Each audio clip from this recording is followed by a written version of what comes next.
सूर बोलती शब्दांशी शब्द पाहती रंग स्वरांचे रूप नवे साकारून येई मैत्र से हे शब्द सुरांचे मैत्र से हे शब्द सुरांचे.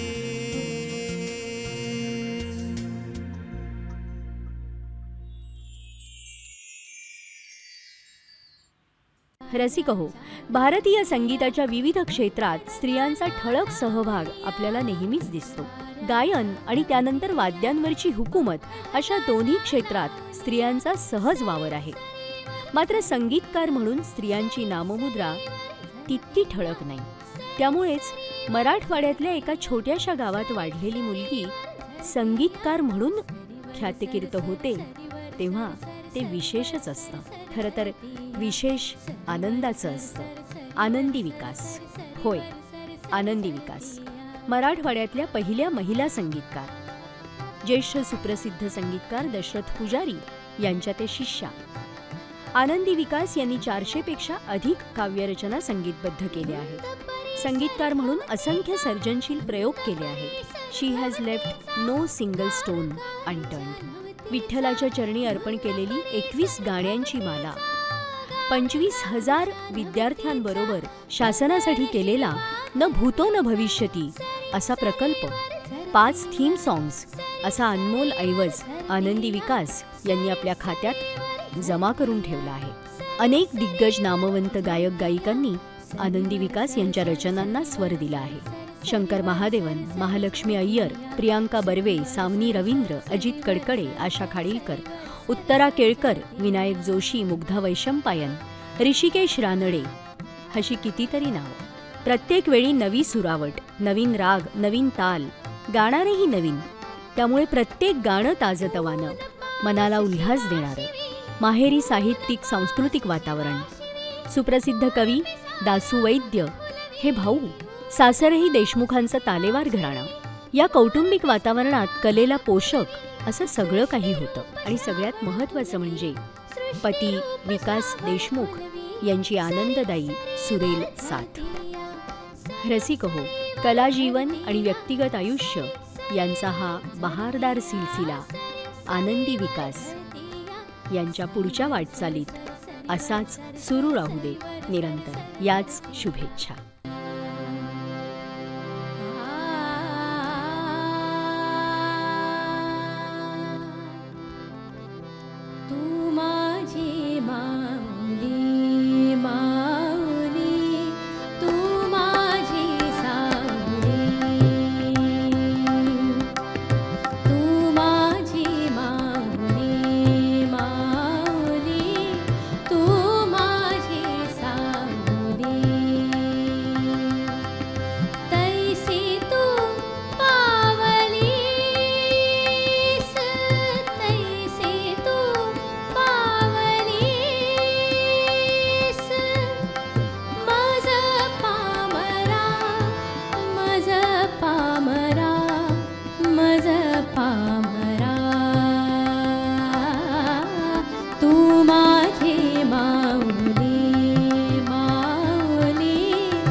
नमस्कार रसिको. मैत्र हे शब्द सुरांचे या कार्यक्रमामध्ये मी विघ्नेश जोशी तुम्हा सगळ्यांचे अगदी मनापासून स्वागत करतो. आज आपण गप्पा मारणार आहोत संगीतकार आनंदी विकास यांच्याशी. आनंदीताई, आमच्या मैत्र हे शब्द सुरांचे या कार्यक्रमाच्या आजच्या भागामध्ये तुमचं अगदी मनापासून स्वागत करतो. धन्यवाद. नमस्कार सर्व रसिकांना. नमस्कार. माझा तुमच्या साथीदारांचे स्वागत करूया. तबला साथ वेदांत कुलकर्णी, गायिका मयुरी अत्रे, गायक विश्वास आंबेकर, संवादिनी साथ विकास देशमुख, कीबोर्ड प्रथमेश कानडे. ताई, आत्ता तुमची ही जी चाल ऐकली ना तेव्हा मला असं वाटत होतं कुठेतरी ना म्हणजे गीत रामायणाचा कार्यक्रम सुरू झालेला आहे आणि स्वय श्री राम प्रभू ऐकती कुशलव रामायण गाती किंवा अबीर गुलाल उधळीत रंग, अशा सगळ्या त्या गाण्यांच्या काय म्हणूया आपण म्हणजे हा त्या मांदियाळीत आता आपण जातो की असं वाटत होतं. म्हणजे तुम्ही बाबूजी असतील, अभिषेकी बुवा असतील किंवा निघालो घेऊन दत्ताजी पालकी, आमचे नंदू होनबजी असतील, अशा त्यांचा काही तुमच्यावर प्रभाव वगैरे असं काही आहे? प्रभाव म्हणजे ऐकत आली आहे ना लहानपणापासून ही गाणी ऐकत आली आहे आणि त्याने कुठेतरी तो ऐकण्याचा संस्कार जो आहे तो खूप महत्त्वाचा आहे संगीतामध्ये आणि तो खूप लहानपणापासून रुजत गेला आतमध्ये. त्याचाही परिणाम असू शकतो. आणि दुसरं गुरु ऋषितुल्य कैलासवासी दशरथ पुजारी सर, माझे गुरुजी. केशवा माधवा तुझ्या नामात रे गोडवा, क्षणभर उघड नयन देवा, रिमझिम झरती श्रावण, अजून त्या झुडो पांच्या मागे. हाही संस्कार 10 वर्ष सतत समोर बसून शिकण्याचा परिणाम आहे आणि तोही असू शकतो. ताई, तुमचं म्हणजे दशरथ पुजारी साहेब डोंबिवलीला, पण तुमचं सगळं बालपण खरं तर खेड्यात गेलं ना तिकडे. बरोबर. आपण काय म्हणूया मुदखेड. मुदखेड, नांदेड जिल्ह्यातील मुदखेड गावामध्ये. आणि तुम्ही नेहमी गमतीने म्हणता की आम्ही 7 भावंड आहोत, आमच्याकडे सगळ्यांकडे थोडं काहीतरी आलं कलेच्या प्रांतातलं आणि त्यातलं संगीत हे माझ्याकडे आलं. मग बाकीचे म्हणजे तुमची जी भावंड आहेत कोणाकोणाकडे काय गेलं? कसं आहे, माझे आत्ताही भाऊ म्हणतात की माझ्या काकांना गाणं यायचं, तर काकांचं गाणं जे आहे ते तुझ्याकडे आलं असं म्हणतात. पण माझ्या घरात माझे वडील संस्कृत काव्यतीर्थ, साहित्याची धुरा माझ्या घरात फार मोठी परंपरा. माझ्या वडिलांच्या जो साहित्यावर जो पगडा आहे, तर आम्ही जर त्यांच्या तोडीचं जर घ्यायला बसलो असतो तर आज फार आम्ही काकणभरे नाहीत त्यांच्या दृष्टीत. आणि मी संगीताकडे जशी वळे तसं दासू साहित्याकडे वळला. दासू आणि मग साहित्याचा अंगाने तो चालत राहिला, सुरांच्या अंगाने मी चालत राहिले. आम्ही दोघं भावंड घरामध्ये 2 दिशेने 2 फिरत होतो मुदखेडमध्ये आणि शोधाशोध करत होतो की आपल्याला कुठून काय घेता येईल अशा पद्धतीचे. पण संगीताचं प्राथमिक शिक्षण तुमचं कसं सुरू झालं? मुदखेडलाच झालं सुरू. मुदखेडला मराठवाड्यात ज्यांनी संगीताची मुहूर्तमेढ रोवली, अण्णासाहेब गुंजकर यांचे शिष्य माधवराव कांजाळकर, ते माझे पहिले गुरु. तर त्यांनी मुदखेडलाच देवी कालिका संगीत विद्यालय नावाचं एक विद्यालय काढलं, तर त्याची पहिली शिष्य मी आहे. आणि पण असं काय घडलं की आपण काहीतरी म्हणजे गाणं शिकायचं किंवा काय कुठलं वाद्य शिकायचं, असं काही प्रसंग घडला? विघ्नेश, ऐक ना, मला काय माहितीये का, हे काही मला गाण्याशिवाय दुसरं दिसतच नव्हतं लहानपणापासून. मला शालेय शिक्षणात अजिबात आवड नव्हती. म्हणजे भल्या प्रमाणात घरी 10वी पास होते का नाही ही शंका होती. पण झाले पहिल्याच ह्याच्यात झाले. पण लहानपणापासून ही गोष्ट होतीच माझ्यामध्ये. आणि मग ती शोधाशोध कुठेतरी असते ना, आतली भूक आहे आपल्या, तर ती कुठून मिळवायची आहे. तर ती कशी मिळवायची? तो गोंधळाचा गोंधळ ऐकायचा, मसनजोगेची घंटा ऐकायची, मग जोगवा मागणाऱ्या जोगतिनी यायच्या दारामध्ये. मग त्या काय म्हणायच्या, घट बसून या वर्षाच्या 9व्या रोजाच्या 9 माळा, घालू घटाच्या गळा माळू मुनिया, रुपयाची मोत्याच्या घोसाची जागा पाहून या, भक्तानं पुढे एक माणसानं घट बसविले. अशा पद्धतीची जी गाणी जोगतिनी गायच्या. आणि मग ते ऐकायला मजा वाटायची. ते ऐकता ओव्या ऐकायच्या. ओव्या ऐकताना आमच्या शेजारी बाजारी आजी म्हाताऱ्या असायच्या ना, तर त्या दळण दळायच्या, तर त्या ओव्या ऐकण्यात एक मजा असायची. आणि ओव्यामधला संस्कार, गोंधळाचा संस्कार जो संबळ वाजला देवीच्या मंदिरात, तर आम्ही रात्र ऐकत बसायचो होतो. मग भले घरी गेल्यानंतर काही त्याची पूजा आपली काही का होईना, पुढची पूजा आपली काही माहिती असायची, पण ते ऐकायचं. अजान ऐकायची मी. अजान मधला सुद्धा त्यावेळी कळत नव्हता, पण आज तो सूर कळतो. त्यावेळी वाटायचं अरे हे काहीतरी आहे, वेगळं आहे. मग तिथे बाहेर उभं राहायचं आणि बाहेर उभं राहून ती पूर्ण अजान होईपर्यंत अजान ऐकायची. गुजरी नावाचा भाग आहे आमच्या इथे मुदखेडला, गुजरी. तर त्या गुजरीमध्ये आम्ही हे प्रकार करायचो. म्हणजे अजान तिथे ऐकायला जायचं, तिथून अजान ऐकायची, देवीच्या मंदिरात जाऊन गोंधळ ऐकायचा, मसनजोक्याची घंटा त्यांच्या गल्लीत जाऊन ऐकायची, 5 रुपयाची पापड खायचे भूक लागली म्हणून. हे भला पापड मिळायचा आणि ते पापड खाऊन आम्ही ह्या सगळ्या गोष्टी करायचो. घरी आल्यावर पुढचं पुढे होत राहायचं, ते नियमानुसार चालतच राहायचं. पण हा संस्कार खूप होत गेला. लोकसाहित्याचा अभ्यास बरेच सांगणार. वासुदेव सकाळीच यायचा, तेव्हा वासुदेवाची प्रथा चांगली होती आणि त्याची घंटा, त्याचंही म्हणणं, त्याचंही बोलणं ते सुरातलं असायचं ना. तोही कुठेतरी बाजेतून उठताना तो सुर कानावर पडायचा. पुन्हा त्याच्याही पेक्षा सगळ्यात महत्वाचं म्हणजे घरातच माझ्या अध्यात्म होतं. सकाळी आमची जाग यायची ती टाळानी जाग यायची. बाबांची माझ्या सकाळी उठल्याबरोबर त्यांचं हातपाय धुतल्यानंतर ते सुरू व्हायचं त्यांचं मंत्रोच्चारण, त्याच्याने आम्ही उठायचो. संध्याकाळच्या पंचपदीच्या टाळाने आमची झोपेची वेळ व्हायची. एवढा अध्यात्म घरात होतं. दत्ताची पंचपदी सातत्याने कित्येक वेळ ऐकली, आता ते आठवत नाही. मला असं वाटतं यातच तुम्हाला सूरही गवसत होता आणि यातच कळत न कळत टाळ ती तुम्ही हे जेव्हा म्हणता दत्ताची आरती, ताल सुद्धा त्याच्यात तो आपोआप पक्का होत जातो. आणि बाबाही पक्के होते ना. बाबांचा, आई बाबांचा सुद्धा कान खूप पक्का होता. बाबा चुकलं तर सांगायची तिथे की हे असं नाही, पंचपदीत म्हणताना हे असंच आलं पाहिजे. म्हणजे त्यातले व्याकरण कदाचित नंतर कळायला लागलं असेल, किंवा काय म्हणतो आपण भाषा असते, स्वरलिपी किंवा काय ते नंतर कळत असेल, पण सगळे संस्कार तुमच्यावर ते होतच होते. पण मग आपण म्हणतो ना की आता आपण शिकायचं, म्हणजे हे झाले सहज नैसर्गिक म्हणतो हे संस्कार झाले. पण आता कुठेतरी शिक्षण पाहिजे त्याला. म्हणजे सारेगम पधनिसा म्हणता येत असेल, पण नक्की ते काय वाजवायचं कसं किंवा तो सूर कसा लागला पाहिजे याच्यासाठी कोणीतरी गुरु लागतो. तो गुरु कसा काय तुम्हाला? ते मुदखेडमध्ये संगीत विद्यालय निघालं. माधवराव कांजळकर सर मुदखेडमध्ये आले. आम्ही त्यांना अण्णा म्हणत असो. ते मुदखेडमध्ये आले आणि ते काय एकीकडनं आमचे पाहुणे पण ते आले, ते आमच्या घरीच आले. घरी आल्यानंतर ते बाबांना म्हणाले की माझी इच्छा आहे की मला गाण्याचा क्लास इथे काढायचा आहे, तर काही विद्यार्थी मिळतील का? तर गाण्याचा क्लास हा शब्द पूर्ण व्हायच्या आधी मी म्हणाले की मी तुमची पहिली विद्यार्थी, मला तुमच्याकडे गाणं शिकायचं. आणि ही उत्कंठा होती ना ती आतमध्ये. आणि असं वाटलं की अरे आता आपल्याला मिळणार आहे. आणि बाबा म्हणाले की ठीक आहे, ही शिकेल म्हणले. आणि हिच्या मैत्रिणी वगैरे. मग मी तिथनं जे गल्लीत धूम ठोकली, तर तेव्हा असं कॉलनी वगैरे म्हणायचे नाही, गल्ली बोळ असे शब्द. तर गल्लीत धूम ठोकली, ते जाऊन सगळ्या 5-25 मैत्रिणी मित्र सगळं गोळा करून 5-25 जणांचा क्लास सुरू केला.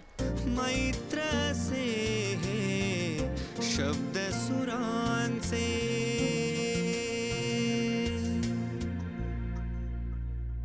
काय तुम्ही आता म्हणालात 10वी पहिल्या फटक्यातच तुम्ही पास झालात, पण हे गाणं सुरू झाल्यावर पुढे शिक्षण सुरू राहिलं की नाही? म्हणजे हे झालं आपल्या आपल्यात? हो, आपल्या आपल्यातच आहे. पण 10वीची गंमत आहे ना, 10वीला असताना माझ्याकडे असं झालं की हिला जर आपण आत्ता गाण्याच्या कारण वेळ भयानक होतं गाण्याचं, हिला जर आत्ता आपण गाणं 10वी निघत नाही. दोन्ही भाऊ म्हणाले की हिचं 10वी काही निघत नाही, 10वी तरी किमान निघणं गरजेचं आहे. पण माझ्या आईला एक शब्द सांगितला की माझं जर आता तुम्ही गाणं बंद केलं तर 10वी बंद म्हणलं, शिक्षणच नाही पुढे.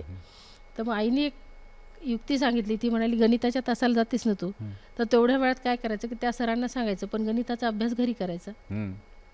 तेवढ्या वेळात जाऊन 1च तास गाण्याचा क्लास करून यायचा, हे आईने सांगितलं.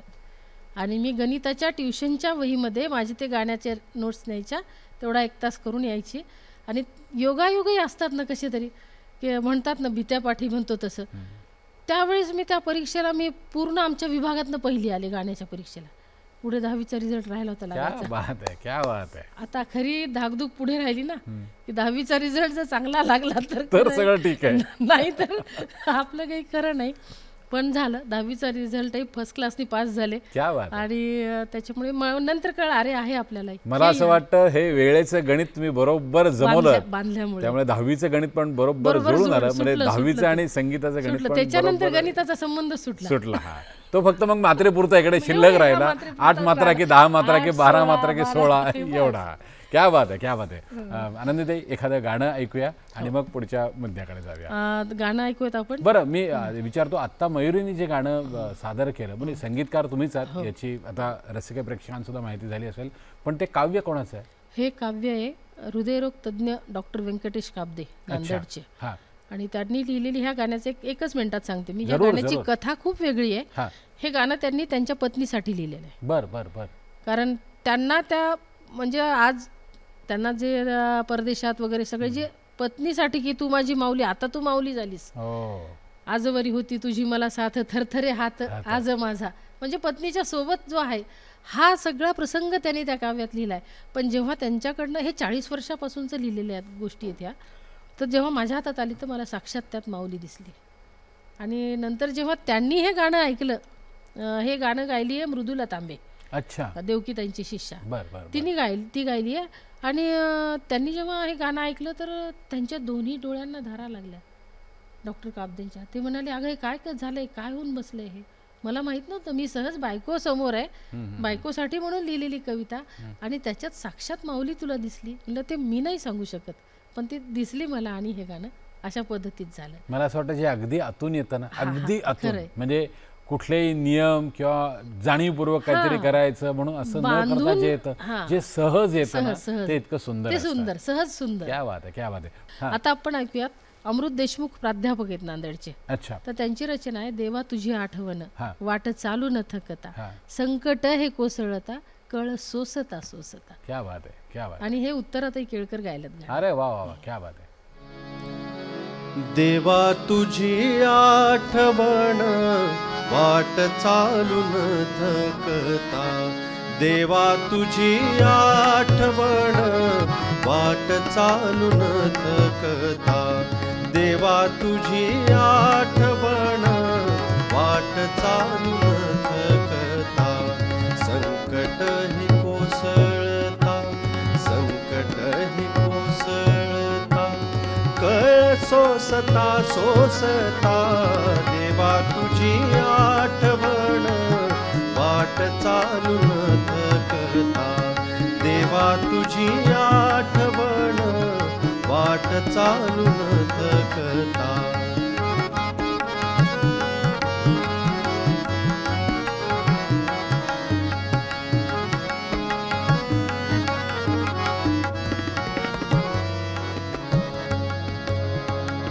देवा तुझी आठवण डोंगर हा कोसळता, देवा तुझी आठवण डोंगर हा कोसळता, अपयश माथी येता, अपयश माथी येता, धीर मनाचा खचता, देवा तुझी आठवण वाट चालू न थकता, देवा तुझी आठवण वाट चालू न थकता.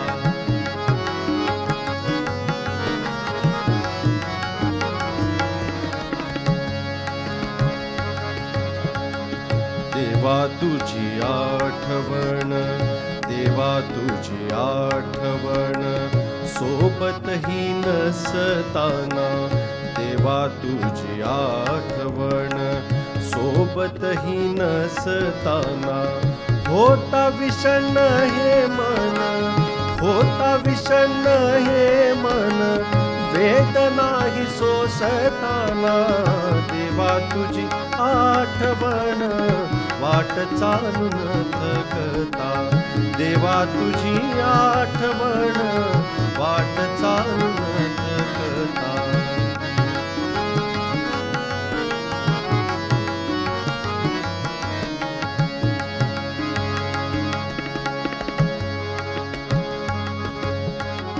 देवा तुझी आठवण काळ समीप हा येता, देवा तुझी आठवण काळ समीप हा येता, धावपळ करी मन, धावपळ करी मन, आयुष्याची सांज होता, देवा तुझी आठवण वाट चालू न थकता, देवा तुझी आठवण वाट चालून थकता, संकट हे कोसळता, संकट हे कोसळता, कळ सोसता सोसता, देवा तुझी आठवण, देवा तुझी आठवण, देवा तुझी आठवण.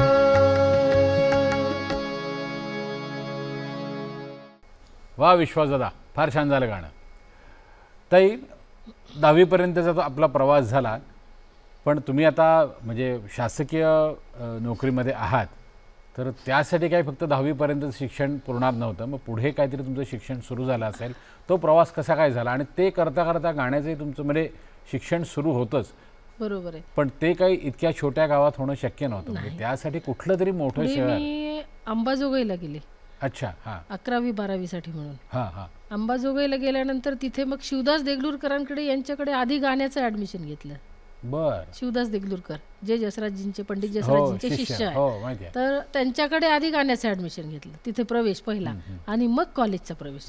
पण आत्ता मला या एका म्हणजे ज्या पद्धतीत मी आता उभी आहे, तर मला असं वाटतं की मी 12वी नापास झाले. म्हणजे 12वी नाही झाले पास मी. 11वी झालं, 12वी पासला मध्यंतरी कार्यक्रमाच्या ह्याच्यात त्याच्यात मला पेपर विसरून गेले मी आणि 12वी नापास झाले. म्हणजे मला काही कळालं नाही काय झालं ते, पण त्याचं काही वाईटही वाटलं नाही. घरी वाईट वाटलं सगळ्यांना, पण मला काहीच वाटलं नाही, कारण तुमच्या गाण्याकडे लक्ष होतं. मला काहीच वाटलं नाही. आणि नंतर माझ्या बहिणींनी भाऊनी वगैरे नंतर काय सप्लिमेंटरी देऊ, फीज भर, म्हणलं विषय संपला 12वीचा, आता 12वी नाहीच. मग आईला पुन्हा काळजी वाटली. मग आईने काय केलं की माझा एका दुसऱ्यांकडनंच DEDचा फॉर्म भरून घेतला. अच्छा. आईनेच भरून घेतला तो. आणि आता मला वाटतं की आता जे काही मी पगार मोजते ते आईच्याच आहे. DED झाल्यानंतर लगेच नोकरी लागली. ती कुठे लागली नोकरी? नोकरी जिल्हा परिषदेत लागली. अच्छा. हां, पण त्याच्या दरम्यान अंबेजोगाईला नाही, नांदेड जिल्ह्यात. मग मी नांदेडला आले. ते बदला काळ झाल्यानंतर नांदेडला आले. परत आल्यानंतर मग आमचं रीतसर लग्न झालं. ते अगदीच लहान. नंतर DED झाल्याबरोबरच लग्न झालं. सेकंड इयरची परीक्षा मी नंतर दिली आणि लग्न झाल्यानंतर प्रवास सुरू झाला. DED झालं, मग नंतर नोकरी लागली आणि मग त्याच्यानंतर खरा प्रवास माझा विकास सोबत सुरू झाला. आणि मग तिथनं मग ग्रॅज्युएशन आणि तिथून मग गाण्याचा खरा 7 पावलं जी म्हणतो ना आपण, तर ती अजून खऱ्या अर्थाने जोमाने चालायला सुरू केली मी. आता मला असं विचारायचं आहे की तिथे तुम्ही देगलूरकर सरांकडे, आता पंडित जसराजजींचे शिष्य म्हटल्यावर काय आपण पुढे काही बोलायची गरज नाहीये. तिथे अभिजात शास्त्रीय संगीत सुरू झालं. नांदेडला आल्यावर शिक्षण सुरू झालं, तुम्ही ग्रॅज्युएशन झालं. पण कुठेतरी ना, म्हणजे आपण आता तुमच्यातल्या संगीतकाराला खरा थेट प्रश्न असा आहे की मुंबई पुण्याकडे जेवढी संधी मिळते आपल्याला, म्हणजे काय म्हणूया आपण व्यावसायिक दृष्टीने म्हणतो, म्हणजे याचा अर्थ बाकीच्या प्रांतातले कलाकार काय वाईट अशातला काही भाग नाही, पण संधी शेवटी लोकांसमोर येणं, बरोबर, यासाठी मुंबई पुण्यात जेवढी संधी मिळते तेवढी संधी तिथे मिळणार नव्हती आणि हे तुम्हाला माहिती होतं. पण मग हा खऱ्या अर्थाने प्रवास कसा सुरू झाला की आपण संगीतकार म्हणून आता आपली वाटचाल सुरू करायची आहे, तर त्यासाठी मुंबईला यायला पाहिजे किंवा काय पुण्याला यायला पाहिजे, असं कधी मनात आलं नाही? मनात एक होतं की गाणं आपल्याला पुढे न्यायचंय. तेव्हा संगीतकाराचा विषय कुठेही नव्हता. मग मी अलंकार झाले, संगीत अलंकार झाले. त्याच्यानंतर मग असं झालं की बहिणीकडे म्हणून मी मुंबईला आले. माझी बहीण कल्याणला राहायची आणि तिच्याकडे म्हणून मी मुंबईला सहज आले सुट्टीचं म्हणून. आणि बहिणीची मुलगी आणि मी पुजारी सर कसे आहेत हे पाहायला गेलो होतो. आता एकदा बघून तर घेऊ, इथपर्यंत आलोय, पुन्हा कुठे पाहायला मिळणार आहेत आपल्याला. अहो खेडेगावात काय आहे माहिती आहे का, तुम्ही लोक सगळी जी येत आहे की ना आमच्याकडे, तर तुम्हाला पाहायला फार त्यांची उत्कंठा असते, तुम्हाला बोलण्याला फार उत्कंठा असते, तुमच्यासोबत फोटो घेण्यासाठी त्यांची फार उत्कंठा असते, ती ओढ असते त्यांची, स्वाभाविक आहे. पण तसंच माझं झालं की पुजारी सर एकदा बघून घ्यावे असं म्हणून आम्ही दोघे गेलो. आणि तिथे त्यांचं ते ऑडिशन्स चालू होत्या, काही क्लासेसला विद्यार्थी घेणार होते, त्यात ते सगळ्यांचे झाले, माझ्या बहिणीच्या मुलीची झाली. आणि मी मात्र दाराच्या मागे तटस्थ उभी होती. सकाळी 10ला उभी ती, संध्याकाळी 6:30पर्यंत उभीच, कुठेही हल्ले नाही. तर त्यांनी पाहिलं, ते म्हणले काय तेवढ्या वेळापासून उभं, म्हणजे आता बसता तरी येईल का, कुठून आलं? म्हणलं नांदेडवरून आले. गाणं गाता येतं का? आता त्यांच्यासमोर येतं म्हणणं चूक आहे आणि नाही म्हणणं ही चूक आहे. प्रयत्न करते. तुम्ही तेव्हा त्यांना 2 ओळी, ते जुनं गाणं होतं आपल्याकडे, चुकवून आज आले सारा खडा पहारा देई तुझ्या कुशीत आता मला निवारा सुखवून आज आले. हे मी त्यांना गाऊन दाखवलं. गाऊन दाखवल्यानंतर ते म्हणाले की अरे आवाज फिरतोय की चांगला, मी शिकवतो गाणं म्हणाले तुला. शिकवतो म्हणल्यानंतर मी बाहेरून येऊन त्यांना मिस्टरांना फोन केला विकासला. मी म्हणलं असं असं म्हणतायत ते, तर काय करायचं. ते म्हणे हो म्हण, आपण पुढचं पुढे बघू, पुढचं पुढे बघूया. हां. आणि खरंच आम्ही विचार नाही केला. मी हो म्हणाले, नांदेडला गेले आणि जुलै महिना लगेच आला. जुलै महिन्यात व्यासपौर्णिमेला रितसर त्यांचं गंडाबंधन केलं मी, आम्ही दोघांनी येऊन. आणि मग तिथनं माझा जो 1998ला सुरू झालेला त्यांच्या घरचा प्रवास त्यांच्या शेवटाला 2008ला थांबला. आणि ते गुरु शिष्याचं प्रेम म्हणजे मग तिथे मी गाणं शिकायला म्हणून गाणं, पण ते त्यांनी माझं जे काय पाहिलं की ते म्हणाले अगं तुझ्यामध्ये फार चांगला संगीतकार आहे म्हणाले, दडलेला, तर तो बाहेर काढू आपण. याविषयी नंतर तुम्हाला बोलतो करतो. आधी एखादं छोटंसं कुठलं तरी गाणं ऐकू. गाणं ऐकू, ठीक आहे. किती वाऱ्याच्या गमतीया, किती वाऱ्याच्या गमतीया, पंखड गाना लावूनिया. किती वाऱ्याच्या गमतीया, पंखड गाना लावूनिया. सरी सरीवर झरतीया, सरी सरीवर झरतीया, सरी सरीवर झरतीया, सरी सरीवर झरतीया. सरीवर सर सर सरीवर सर सर सरीवर सर सर झरतीया. सरीवर सर सर सरीवर सर सर सरीवर सर सर झरतीया.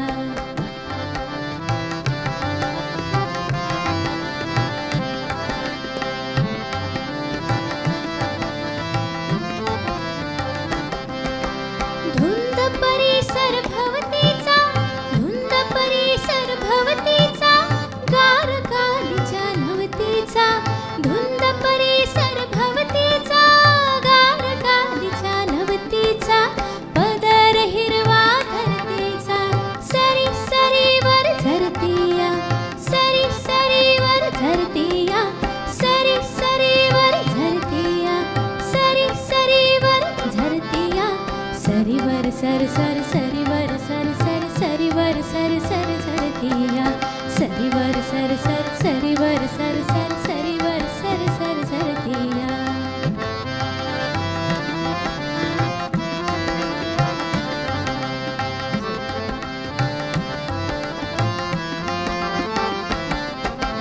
ऊन पाऊस शिवा शिवी, ऊन पाऊस शिवा शिवी, मोर पिसारा मग फुलवी.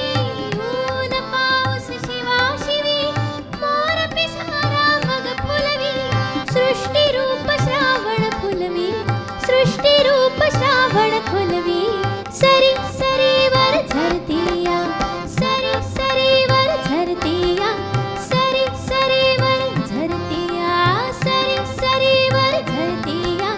सरीवर सर सर सरीवर सर सर सरीवर सर सर झरतीया. सरीवर सर सर सरीवर सर सर सरीवर सर सर झरतीया. सरीवर सर सर सर सर सर सर झरतीया. सरीवर सर सर सरीवर सर सर सरीवर सर सर झरतीया. मैत्र से हे शब्द सुरांचे.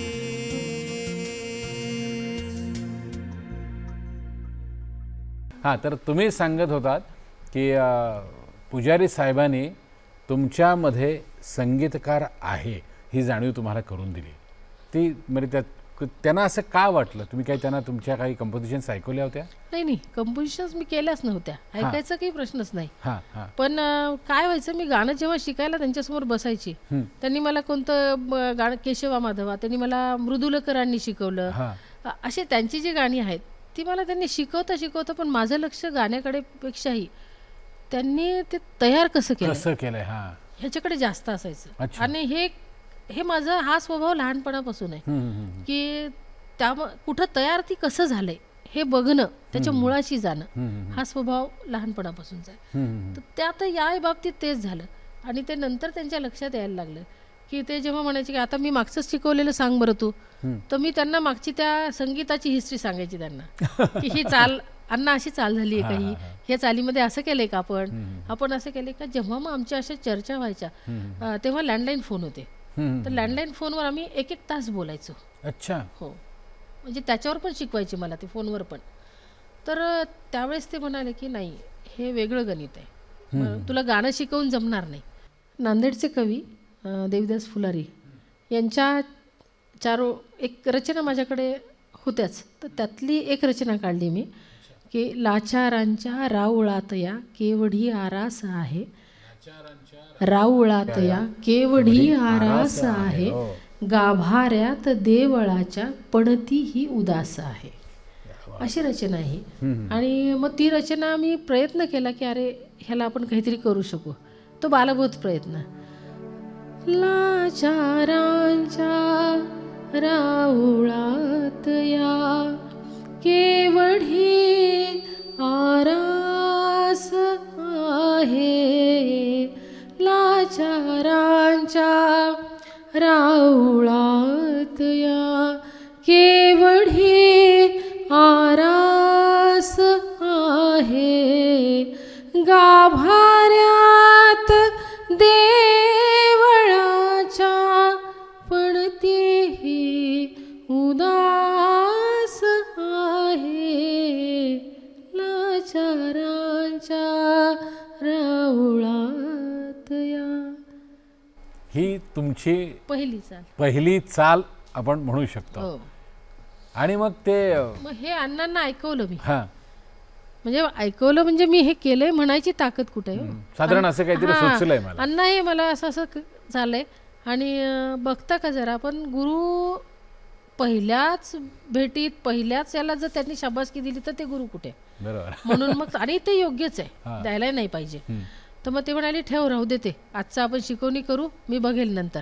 आणि मग त्यांनी ते नंतर माझ्याकडून ऐकून घेतलं आणि काही नाही, फक्त पाठीवर हात ठेवला आणि झालं जा म्हणाले.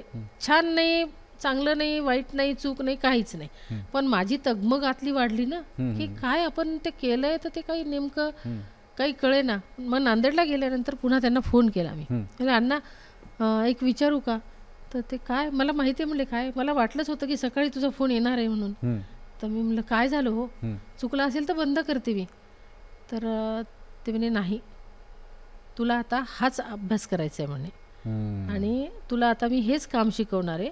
गायला गायक भरपूर मिळतील, खूप गायक मिळतील, गायक गायिका खूप मिळतील, पण संगीतकार होणं इतकं सोपं नाही आहे. आणि जो तुझ्यामध्ये आहे बरोबर, तर त्याच्यामुळे मी तुला इथून पुढे जे शिकवणी देईल तर ती ह्या वाटेने देईल म्हणे. मी तुला आता गायक बनवणार नाही, मी तुला आता संगीतकार बनवणार आहे. आणि मग तिथनं माझा संगीतकाराचा प्रवास सुरू झाला. तिथनं मग आमच्या तासनतास चर्चा, कवितेवर चर्चा, कवितेतल्या शब्दांवर, शब्दातले मर्म, शब्दातले सूर कसे ओळखायचे, ह्या सगळ्या गोष्टी मग आम्ही तासनतास बोलायचो. आणि मग तिथनं गाणी पण मग मी करत राहिले. मग कधी कधी अण्णा मला टास्क म्हणून द्यायचे, ते एखादी रचना कंपोज करायचे आणि मला म्हणायचे हे पहिलं काही सुचत नाही का, हे मला दे बरं एवढं करून. आता त्यांना ती ऍक्च्युअली परीक्षा असायची माझी, ऍक्च्युअली त्यांचं झालेलं असायचं.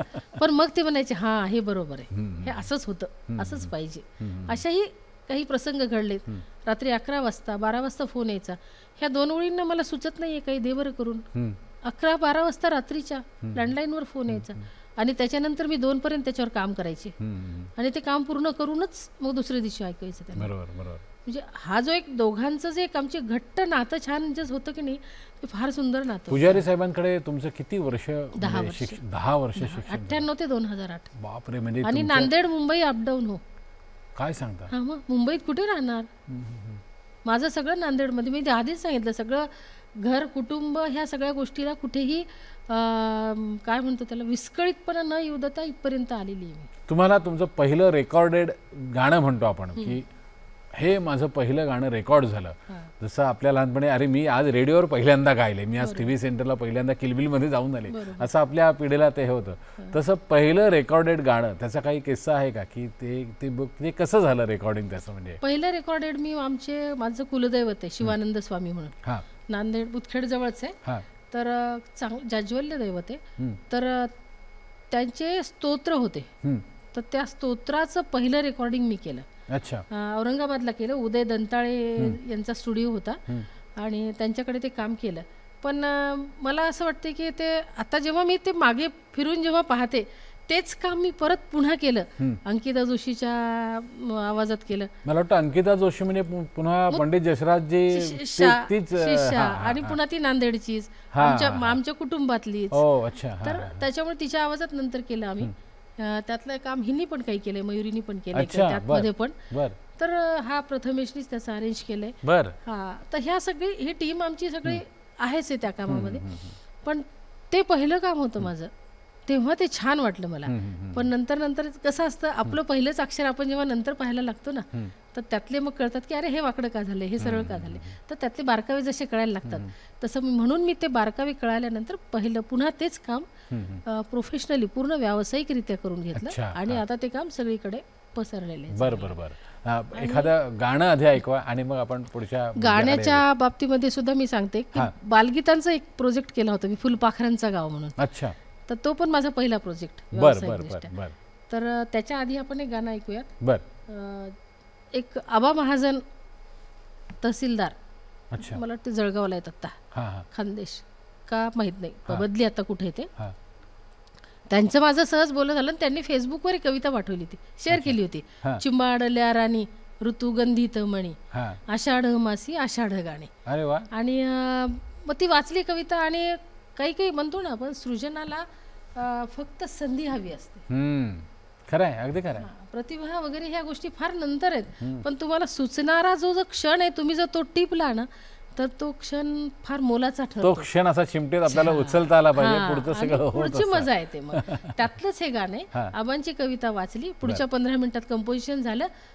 तिसऱ्या दिवशी आम्ही हे रेकॉर्ड केलं आणि आषाढीला आम्ही व्हिडिओ सहित हे गाणं रिलीज केलं. बरोबर. ऐकवा ना, तेच गाणं ऐकवा. आणि त्याचा मूळ गायक हाच आहे, विश्वास. अरे वा, क्या बात. आणि ह्याच्यासोबत अजून माझ्यासोबत महेश जैन होता.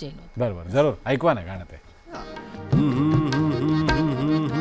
चिंबाडल्या राणी ऋतुगंधित मने, चिंबाडल्या राणी ऋतुगंधित मने, आषाढ मासी आषाढ गाणे, आषाढ मासी आषाढ गाणे, चिंबाडल्या राणी ऋतुगंधित मने, चिंबाडल्या राणी ऋतुगंधित मने.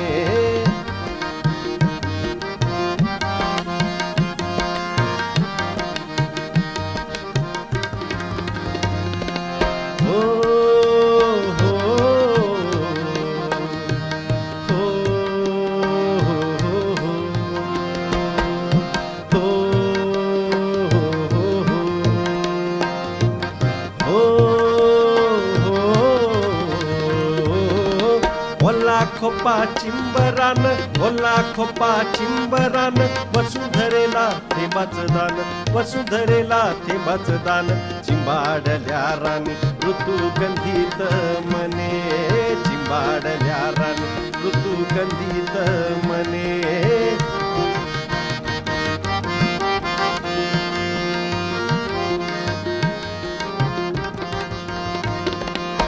हो हो हो